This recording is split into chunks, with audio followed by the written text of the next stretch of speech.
Ah là là, les Cavs. Aïe, aïe, aïe, aïe, aïe, aïe, aïe, aïe, aïe, aïe, aïe. Ça va, LeBron? Ah, LeBron, le pauvre... Ça fait prendre en brouette. Quand tu le vois hier, la petite accolade avec KD, bien bonne accolade, je sais pas ce qu'ils se disent au creux de l'oreille, Bien joué. mais... Tu m'as bien botté le cul. Ben voilà, tu vois... Ouais. Bon, oui, KD lui a botté le cul, mais enfin, il s'est pas laissé faire, il a fait une série énorme, le LeBron. Je veux dire, on peut peut-être... Tu voulais commencer par ça, je pense qu'on peut commencer par ça.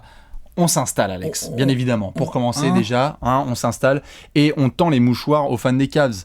Bravo, belle saison, c'était juste trop court. On va le développer en long et en large. Je dis même pas belle saison, par contre, ça je suis pas d'accord avec. Si, belle saison. Je trouve pas terrible cette saison. Belle saison, on va en parler un petit peu. Je sais qu'Alex n'est pas d'accord, mais bon, voilà. La régulière, je la trouve pas. Bah non, la régulière, elle est contrôlée. Ils sont deuxième de la conférence Est, mais derrière, ils défoncent. Ça change rien pour la suite. Ouais, mais ils défoncent la conférence Est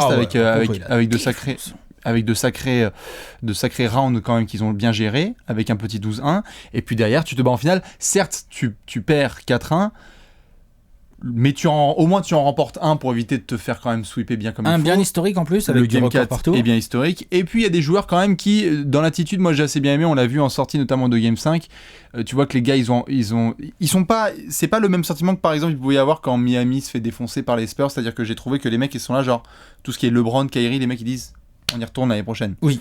Donc il y a un côté, c'est ça qui me plaît dans l'attitude. Mais, d'ailleurs, ça s'est vu dans le match. Oui. Il y a eu des moments où ils ont été menés, on l'a dit dans la vidéo où on parle des Warriors, ils ont été menés de beaucoup, les Cavs.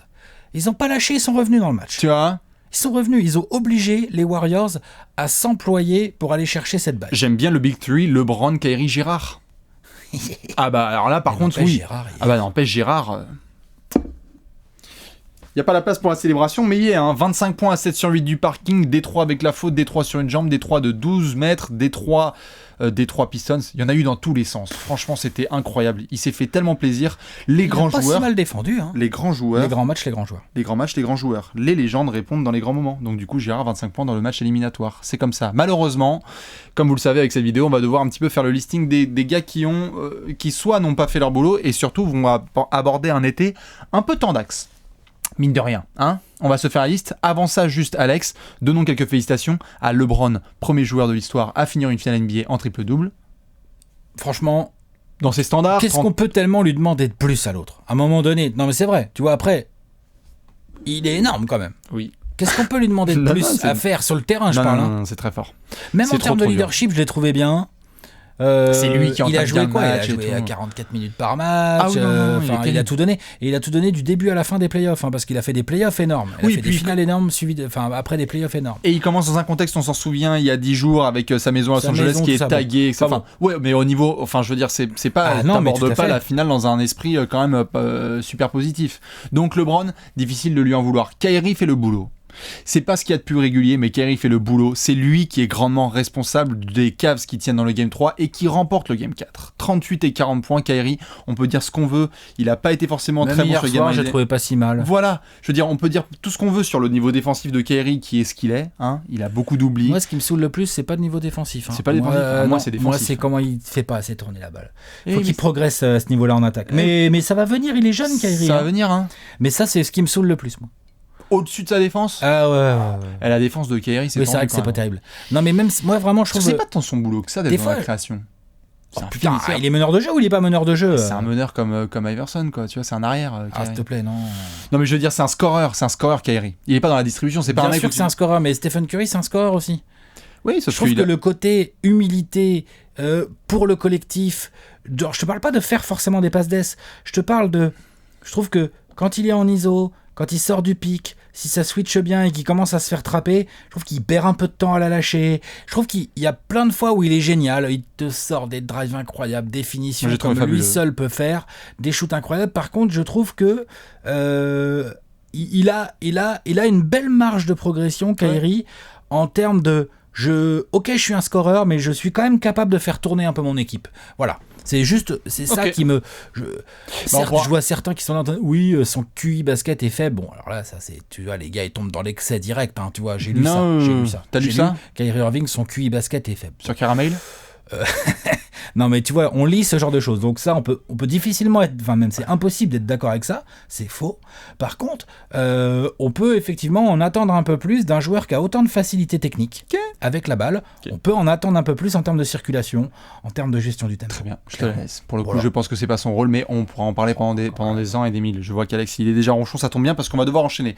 On fait tout de suite la liste. Balancez déjà dans les commentaires en premier pas forcément le joueur, parce qu'on va en parler, le premier c'est pas forcément un joueur, on va devoir en parler. Non, je crois que c'est pas forcément un joueur. Enfin, c'est un ancien joueur qui aimait bien se faire marcher dessus au Staples Center, etc. Bref, on va devoir en parler. Quel est le premier que vous avez envie un petit peu de tacler avec des arguments, bien évidemment. Alex, je te laisse la parole, je te l'installe, je te le présente. Il a une tête de saumon, il s'appelle Tyronn Lue. Ah, c'est forcément Tyronn Lue, on n'a pas le choix. Compliqué, Tyronn. Il fait pas des bonnes finales. Hein. Bah, il est sur le banc et puis on sait quand il fait pas un sudoku, il dit juste attends. Il est même pas foutu de demander les temps morts au bon moment quand son équipe est dans la merde. Pourtant, je comprends pas, au Game 4, tu m'avais dit qu'il était bien. Putain, au Game 4, il avait fait le job. Il a fait le job un match, mais c'était dans le match le plus facile quand son équipe était en feu, quoi. Non, je pense que c'était du mytho, mais ouais. C'était peut-être du mytho d'ailleurs. Complètement, mais c'était complètement du mytho. Voilà. En tout cas, hier, vraiment, il y a eu un moment vraiment où ça m'a choqué. Genre. LeBron, tu sors. On a moins 4. Non, mais il y a cette faute non sifflée sur KD. KD qui prend feu. Les Cavs sont à +8, il commence à se prendre un run de malade dans la bouche. Et l'autre, il attend d'avoir pris 24-2 pour prendre son temps mort. Temps mort, Alex, ça fait trop. Foutage de gueule. Ça, c'est du foutage de gueule. Il lag. Vraiment, c'est du gros foutage de gueule. Et en face, lui, Steve Kerr, dès que les Cavs rentrent 2 gros 3 points, hop, temps mort. Genre, les gars, c'est quoi ce bordel, on défend plus, tu vois. Bah, tu vois juste la différence entre un mec qui fait jouer un Patrick McCoy qui fait je te la mets. Ouais. Et par contre, le banc des Cavs, 0. Deron Williams, il l'a même pas mis bien dans des situations. Bon, après, Etron Williams, ça on peut l'appeler aussi, mais c'est un peu compliqué. Tu lui files les Celtics ? Je vais être salaud, hein. Je sais même pas s'il va en play-off. Ils les font. Je sais même pas s'il va en play-off. Ils les font. Il m'énerve tellement. Ils les font, mais le problème, c'est que par contre, tu files les Cavs à Brad Stevens. Et ben là, tu regardes les Warriors, pas pareil. Refaites l'histoire. Tu vois, non, mais je sais que je m'énerve trop sur Tyronn Lue. Mais vraiment, non, mais sur ces finales, il m'a gavé. Attends, on va lui en mettre plein la gueule. Non, mais on va lui mettre plein la gueule. Là où je veux juste être précis, c'est que plusieurs aspects. Le premier, c'est qu'au niveau contractuel, il est encore là avec les Cavs. Donc déjà, ça, il faut. Combien il lui reste ? Je pense qu'il lui reste encore un an. Je pense qu'il lui reste encore un an. Faut le virer là cet été. Hein. Faut changer. Maintenant, l'aspect à avoir en tête. Et là, attention, les insiders, pour ceux qui le savent. Premièrement, c'est un garçon, enfin un homme même, pardon, mais un garçon quand il est coach, qui fait partie de la clique de LeBron et notamment de tout ce qui est, Alex, tu le sais, Maverick Carter, Rich Paul, etc. Bah ça, LeBron, à un moment, il va falloir qu'il décide. Hein. Est-ce qu'il veut gagner des titres ou est-ce qu'il veut juste aller en finale et se faire fumer par les Warriors ? That's my point. C'est en ça que je vais y venir et on veut bien vous avis là-dessus. C'est que c'est un mec, Tyronn Lue, qui est ami de LeBron et on l'a vu notamment LeBron, et ça on peut en débattre pendant des heures et on veut bien vous avis là-dessus, c'est sur le fait que LeBron, on l'a vu notamment quand il était à Miami, tu le sais, on en parlait souvent, c'est une équipe où tu as Pat Riley et Eric Spoelstra qui sont dans le décisionnaire. Maintenant que tu as Tyronn Lue, LeBron peut faire tout ce qu'il veut. Mais c'est pas ça qui va le mener très loin. On vient de le voir au niveau coaching sur une série pareille. Il faut qu'il soit dirigé aussi, LeBron. Quand il était à Miami, Spoelstra et Riley, ils l'ont coaché. Bien sûr, ils prenaient des décisions, ils l'ont managé. Donc là, le problème, c'est que si t'es LeBron et que tu prends notre coach... C'était peut-être un peu plus facile parce que t'avais Wade à côté qui avait encore une grande influence, alors que là, Kyrie peut pas faire ce que faisait Wade. Ok, il y a des différences, mais... Ce qu'on peut juste voir, c'est qu'avec David Blatt, par exemple, on peut dire ce qu'on veut, mais dès qu'il y avait un mec avec un peu de poigne, c'était pas ce qui convenait à LeBron. C'est pas ce qui convenait. LeBron... Pour plein de raisons, hein. On va pas non plus faire le David Blatt en 30 secondes, mais pour le coup, Tyronn Lue, c'est vraiment compliqué là parce qu'il est encore sous contrat, et si LeBron veut encore continuer à avoir la main sur la plupart des décisions, bah c'est très bien d'avoir un pantin. C'est très très bien d'avoir un pantin. Mais je pense qu'avec un pantin, tu peux difficilement battre les Warriors avec un pantin. On est bien d'accord. Donc je sais que les mecs vont m'expliquer l'année dernière ceci, cela. Moi, je trouve que l'année dernière, Tyronn Lue, il est pour rien. À part, peut-être il a réussi à garder son équipe.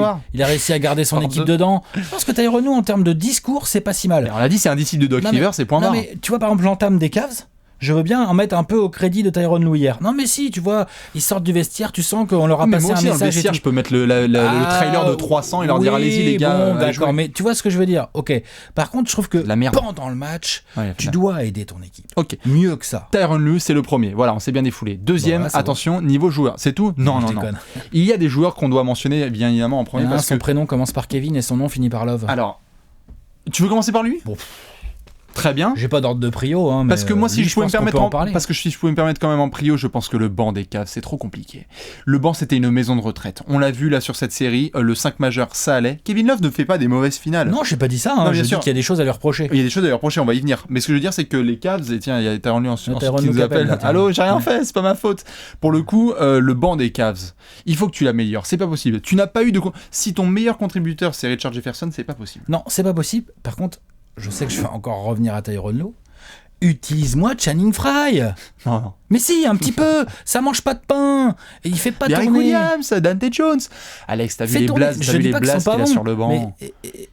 Ok, ils sont peut-être pas assez bons, mais... Tu vois, avec le rythme de jeu là, tu vois, mais Channing Frye, il aurait été en PLS, mais au bout de 30 secondes. Mais peut-être qu'en 30 secondes, il peut te mettre un 3 points, et ça fait pas de mal. Eh ben... Le banc, il faut améliorer le banc. Ce que je veux dire par là, c'est qu'il y a un travail de fond à faire et je pense que Tyronn Lue est absolument incapable de le faire. Je suis d'accord pour dire qu'il faut des mecs un peu moins vieux avec mais après c'est le problème de la masse salariale des Cavs aussi, elle est mal foutue le bordel hein. Alors là pour le point notamment là-dessus, ils sont dans la taxe. Quand tu payes Tristan Thompson comme Draymond Green et que Kevin Love c'est Klay Thompson plus Iguodala. Voilà. Qu'est-ce que je veux dire à un moment donné c'est un peu tendu, c'est clair. T'as pas de banc hein. Je trouve juste Alex que c'est le banc là qu'il faut vraiment améliorer parce qu'on l'a vu, on l'avait mentionné et c'est pas pour me faire une autobranlette mais c'est juste qu'on avait parlé en preview de la série, le banc des Warriors a bouffé le banc des Cavs et que ça n'existe pas, on a parlé, on l'a vu tout au long des siècles et des siècles de la NBA, enfin pardon des décennies, tu ne peux pas remporter titre si tu n'as pas de banc.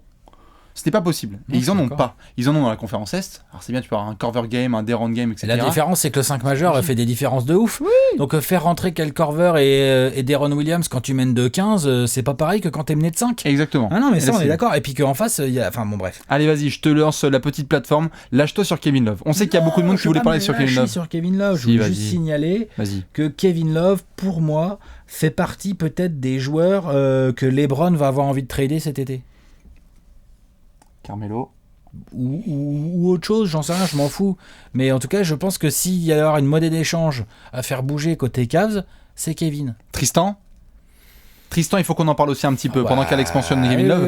Là, je veux bien les avis de tout le monde là-dessus. Est-ce que c'est plutôt du Tristan ou du Kevin Love ? Parce que Tristan, les deux font leur playoff et leur saison. Il faut aussi être un petit peu... Tristan, en finale, je l'ai trouvé un peu... Hier, le match 5, ça a été, mais avant, c'était quand même laborieux. C'est détendu. Juste, là, on peut être d'accord, c'est qu'ils font leur saison. On ne peut pas non plus tout résumer sur une seule série. Kevin Love, jusqu'en finale, il fait des sacrés playoffs. Hein. Voilà, c'est ça. Donc, il faut quand même le mentionner. Et d'ailleurs... Il n'a pas shooté bien, en finale. Non, c'est ça. Le problème, c'est qu'il n'a pas pu faire le boulot. Et là où il faut être aussi assez précis, c'est que on sait qu'il y a des fans des Cavs qui ont débarqué évidemment en nous disant mais les gars on est deuxième de la conférence Est, on sweep quasiment la conférence Est en play-off, vous voulez tout détruire? C'est pas ça, c'est simplement que si tu es dans une perspective où les Warriors prolongent, gardent le même effectif, tu ne peux pas continuer avec celui-là. C'est juste ça qu'on doit mentionner, c'est que LeBron ne joue pas les finales, il joue le titre. Il faut trouver le moyen de rééquilibrer un tout petit peu mieux cette équipe. C'est ça. Un peu plus jeune, un peu plus athlétique, un petit peu plus moderne. Allez, peut-être chercher du joueur. Est-ce qu'on pourrait prendre? On sait que certains parlent déjà... Faut penser au fait que LeBron va vieillir. Voilà. LeBron va avoir 33 ans en décembre. Faut y penser. LeBron, c'est un mec qui va avoir besoin de jouer de plus en plus au poste 4. Dans un monde idéal, Alex, qu'est-ce que tu fais? Allez, c'est parti. Tu es donc David Griffin. Paul George a été mentionné. On sait qu'il a été beaucoup mentionné, Paul George. Là, comme tu peux être ça, tu mets Paul George en 3, tu fais jouer LeBron en 4... Tu crois que les Pacers ils prennent Kevin Love en... Allez, rien. Vas-y. C'est compliqué, non, je pense pas. Dans un monde idéal, tu prends en effet Paul George. Ok, pourquoi pas? Moi je te prends le bon Melo. Allez, vas-y, fais-le le trade, on en parle depuis 3 mois. Melo. Moi, je sais pas, ce trade, je sens pas. Tu l'as déjà fait avec Gérard, tu l'as déjà fait venir de New York, fais-le avec Melo, fais-le bosser un petit peu. Non, je vois pas l'intérêt, moi, pour les Cavs. Moi, ça me ferait marrer, en fait. C'est le même salaire que Kevin Love. Parce que quitte à prendre un... Sinon, l'autre option, c'est contre Kevin Love, tu récupères 2 joueurs, tu vois, moins forts, mais t'en as 2. Ils sont 4 en face. Comme ça, tu fais du banc. Ils sont 4 en face. Mais tu fais du banc. Il te faut 3. Comment tu fais ton banc si t'as des mecs super bien payés? Parce qu'ils sont 4 en face, mais parce que les salaires sont mieux foutus aussi. Donc, ce que je veux dire juste, c'est que comment est-ce que tu fais pour avoir... Il te faut minimum 3 stars pour essayer de tenir face à ces Warriors. On est d'accord, mais la NBA, c'est pas que 2 équipes. Je sais qu'aujourd'hui, on a l'impression que c'est... Alex. Non. Boston va progresser. Oui. Ok, les Spurs, ils vont peut-être pas crever comme ça, ils vont peut-être pas se laisser faire toujours. Oui. Hein. Tu vois, les Lakers vont aller en play-off l'année prochaine, nous a dit LaVar Ball. Mais LeBron va rester dans la conférence Est et les Warriors vont prolonger. C'est juste ça, tu vois. C'est que les perspectives sont quand même très Cavs Warriors. Tu peux pas tout remettre en cause à cause d'une défaite en finale. C'est ça que je veux dire. Oui. Donc pour moi, faut pas tout chambouler. Faut peut-être réussir à faire un trade un peu malin, soit autour de Kevin Love, soit autour de Tristan Thompson, pour équilibrer un tout petit peu différemment. Ok. Très bien. Parce que sinon, ton banc, ça sera forcément des vétérans au minimum, là. Et tu n'auras pas de la si belle cam que ça. On va voir. Dans tous les cas, ce sera sur le marché. On sera en juillet. On va vérifier tout ça. Bien évidemment, le sort de la draft, normalement pour les Cavs, ça va être assez calme, on vérifiera ça par la suite. Attention au déclat de LeBron là dans les prochaines semaines et début juillet, parce qu'il y a moyen qu'il fasse de la grosse séduction auprès de certains agents libres. On verra s'il parvient à faire notamment peut-être du deal. Dans tous les cas, coach, hein. Ouais, peut-être de coach aussi, mais ça vraiment on va toucher du bois pour eux parce que t'as rendu c'est vraiment de la merde. Du coup, bravo quand même pour votre saison les Cavs, et puis nous on se retrouve cet été avec plein de décisions très importantes à venir. Ciao.